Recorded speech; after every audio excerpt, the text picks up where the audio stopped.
Vocês vão ditar para mim um título de uma cantiga que vocês conhecem e eu vou registrar na lousa. Vamos lá. Hã? Atirei o pau no gato?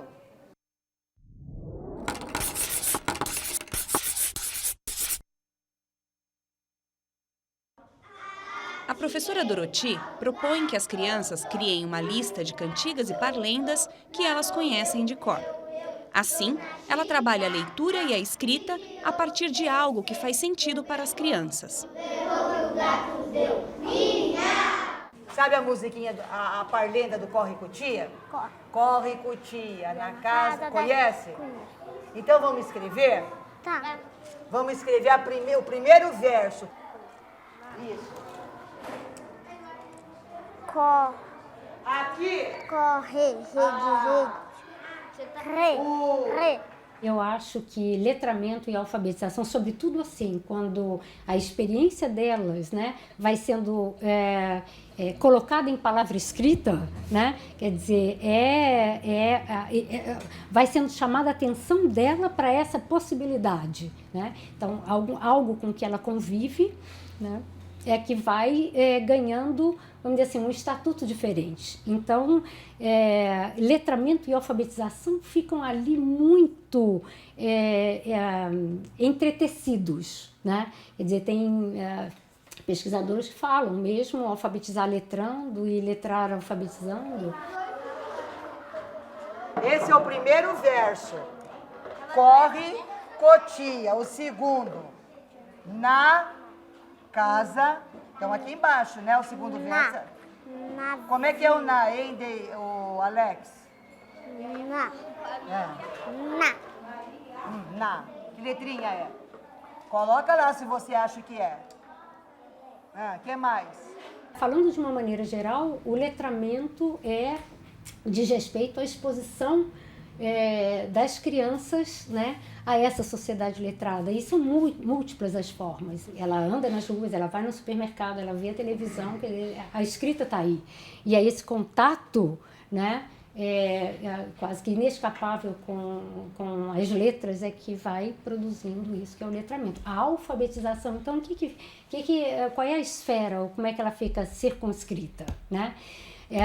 Seria o conhecimento do código alfabético, o conhecimento dos mecanismos da escrita, como é que ela não só funciona na sociedade, mas como é que qual é o funcionamento dela internamente. E aí é exatamente esse esforço que a gente vê o Alex fazendo aqui. E por que você tem que colocar mais um R? Para ficar o quê? Corre. Som? Que corre. Porque é forte a palavra. Porque o som é forte. O som do R é? Forte. Isso. Está procurando o outro R? Então vamos lá. As práticas, né, de leitura e escrita na sociedade contemporânea que vão levando os estudiosos a se voltarem para essas práticas e elaborarem, então, novos conceitos. Então, esse termo letramento é um termo recente na discussão, na academia. Ele começa a emergir por volta da década de 80 e aqui no Brasil ele vai se estabelecendo na década de 90. Magda Soares é uma das pessoas que trabalha com isso no campo da educação. É necessário reconhecer que a alfabetização, entendida como aquisição do sistema convencional de escrita, distingue-se de letramento, entendido como o desenvolvimento de comportamentos e habilidades de uso competente da leitura e da escrita em práticas sociais. Distingue-se tanto em relação aos objetos de conhecimento, quanto em relação aos processos cognitivos e linguísticos de aprendizagem, e, portanto, também de ensino desses diferentes objetos. Tal fato explica por que é conveniente a distinção entre os dois processos. Emília Ferreiro discorda da separação entre os conceitos de alfabetização e letramento. Nos anos 80, ela escreveu com Ana Teberoski A Psicogênese da Língua Escrita, livro que mudou a maneira de entender como a criança aprende a ler e escrever. Entonces, hablar de alfabetización como el aprendizaje de la codificación es al mismo tiempo hablar de la escritura como un código, y eso no es correcto. Por eso, no estoy de acuerdo con la oposición a alfabetización y letramento, tal como se plantea actualmente en Brasil, ya que los mayores defensores de esa dicotomía sostienen, y estoy copiando algo que escriben, sostienen que leer y escribir es aprender a codificar y a decodificar, y es aprender una técnica. Paula Stella estuda a alfabetização na perspectiva construtivista. Conversamos com ela para entender melhor a polêmica em torno da separação entre os dois termos. A crítica que se faz a essa divisão é que justamente o que a psicogênese fez foi mostrar que as duas coisas acontecem simultaneamente e que são interdependentes. E que quando se separa dessa forma, alfabetização e letramento, se dá uma margem para que se interprete as coisas como elas eram antes da psicogênese. E como elas eram antes? Se acreditava que durante os anos iniciais do ensino fundamental, as crianças aprendiam sobre o sistema e não eram autorizadas, por exemplo, a produzir textos e não tinham contato com essa ampla gama de textos que a gente usa socialmente. E só então é que se passaria para um outro estágio quando tudo isso era permitido.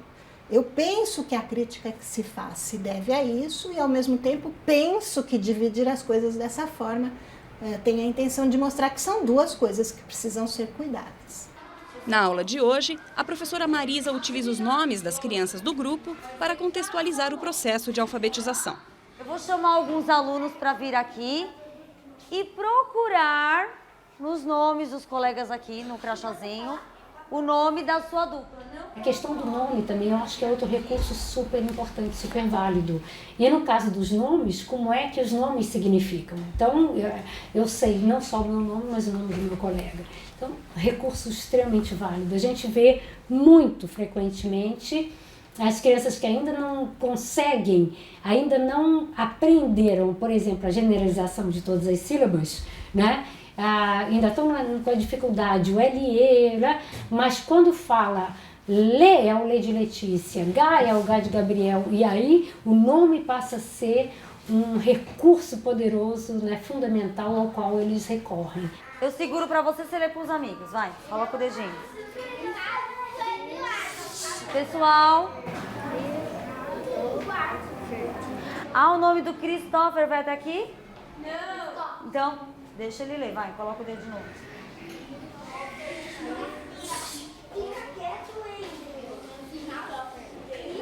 Joia. Ellen, o que vai formar? Que letra que é essa? Cris. E o Tó? Vai precisar de quais letras? O O? O O sozinho? Cristó. Tó. O que a professora pediu para vocês trazerem? Chocolate em pó, não foi? E você falou assim para mim, professora, eu posso trazer uma lata do Todd? Todd começa com quais letras?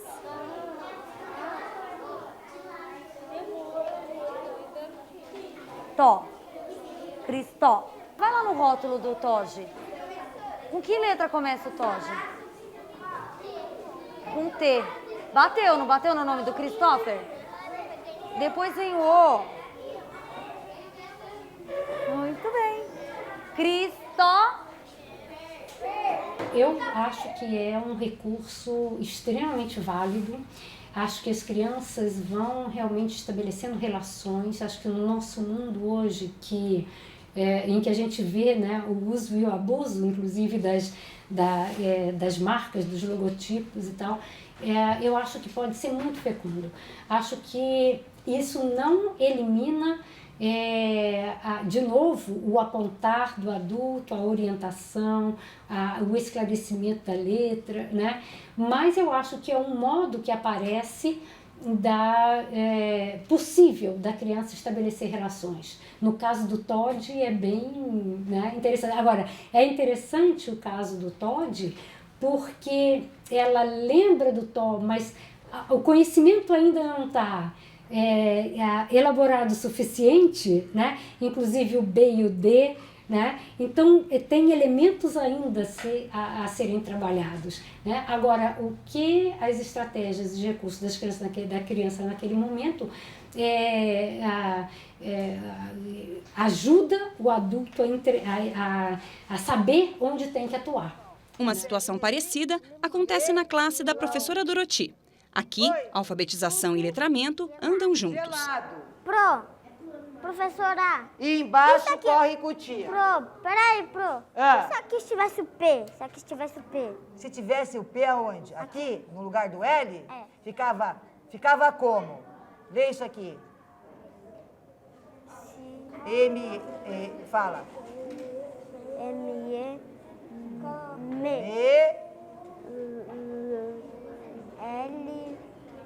L-O. Melão. Melão. Você disse que... Olha, ele está perguntando o seguinte, gente. Olha o que o Alex perguntou. Se na palavrinha... Melão, é isso, Alex? É isso? Vem ler aqui para a professora. Melão. Não.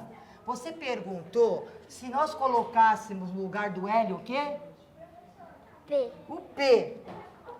Professora, se a gente trocasse o L pelo P, Ficaria...